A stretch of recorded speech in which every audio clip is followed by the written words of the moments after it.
So, what I have learned about me within the last 30 days since my last video is that I am in love with some certain kinds of things, and I want to share those things with you. I think I like when it rains.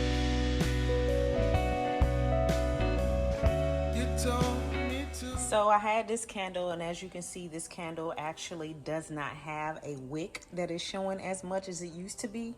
So I'm going to be putting this candle inside of this pot here to go ahead and start boiling it to get hot so that it can melt the wax in the candle.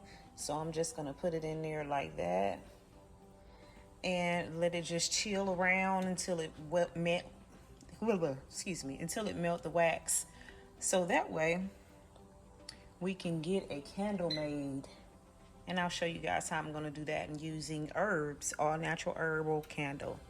And it's actually going to be a candle that is not used by lighting a wick. We're going to take the wicks out and remove the wick, but we're going to keep the candle, and you'll see why. See, as y'all can see, they are starting to melt. Starting to melt. I actually just added this one here because I added another melt of a candle. What I call melt is wax. The candle was burning and it was just overflowing with wax, so I just poured it inside of this one after I had made my herbal melt. And I shouldn't have did that.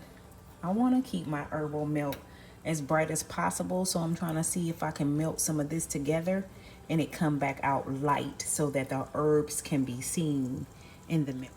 Yes, we are making candle melt.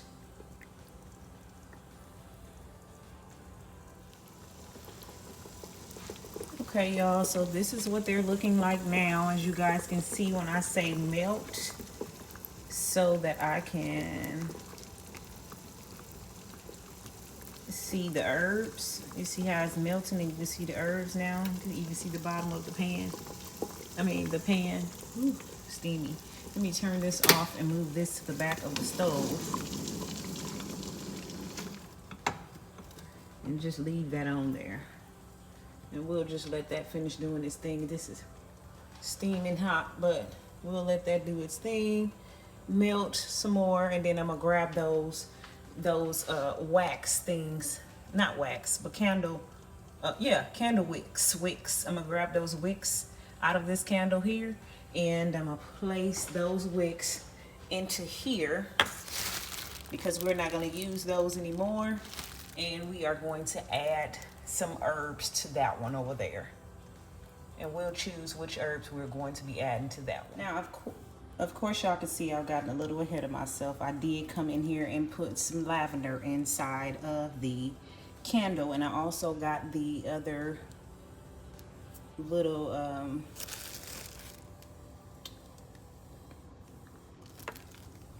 y'all know what I'm talking about. What the things is? The wicks holder. So I did put some lavender in here, and I was in a rush because I seen it and smelled it.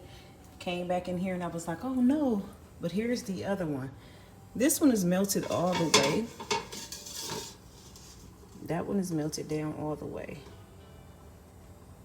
As y'all can see, it's melted down all the way, and all of the herbs are still in place. Now, if I wanted to mix that up, I could just take something and mix it like this a little bit, so the herbs can float back to the top a little. Get a little more color from the bottom up to the top, and just mix it around a little bit. So I'm gonna leave it like that. So that's how it's gonna turn out when it get cool. But in order for it to get cool like that, you have to take it out, and be careful with this because it can be hot. So I'm gonna take it out and let it sit here while it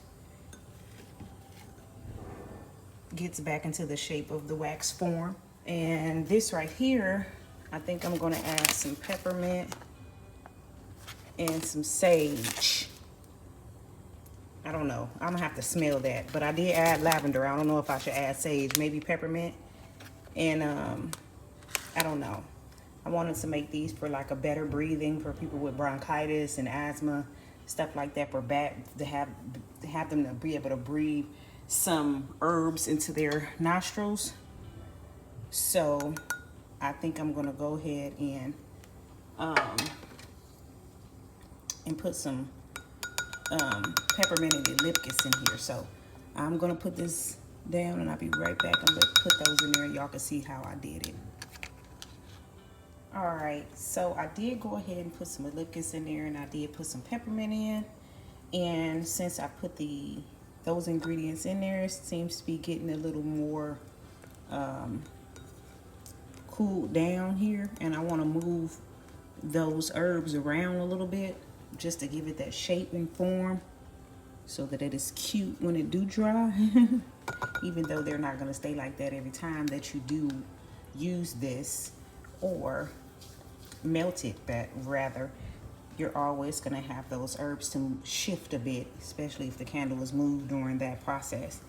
But yeah, guys, so I'm excited to see how these actually turn out. These are herbal candles. Basically, these are going to be matte wax. These are going to be milk candles. So these are not used for fire. These are used, well, when I say fire, I mean not used for wicks, but they are used for melt. So you can melt this candle on a warmer. You can put it at the top of something, put a small little candle underneath it to get it to burn. You can boil it like I just did to melt the wax, a candle boiler or something. But this won't be one that you actually have to light in the inside. It won't have the wax unless the wick, unless you place a wick inside of there. So let's just see how these turn out as formed. And as you guys can see, here is an eucalyptus, peppermint, and lavender candle with a touch of vanilla jasmine meek.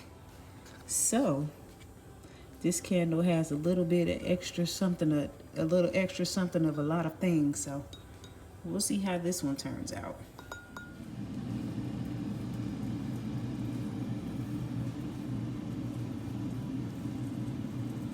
So this is what they turned out to look like. In the end, I did add some more herbs to both of them, and they smell absolutely amazing. So as you guys can see, these are the things that I'm currently getting into, and I'm absolutely loving these things. I would like to thank you guys for watching, and if you're new here, welcome. If you're a subscriber, I'd like to thank you for being so. Here's another little setup that I actually put together. I'm going to start putting these things on a site to see how these things are joyful to others. So thank you for being here, and thank you for watching this video, and I hope to see you on the next one. Have a great day and take care.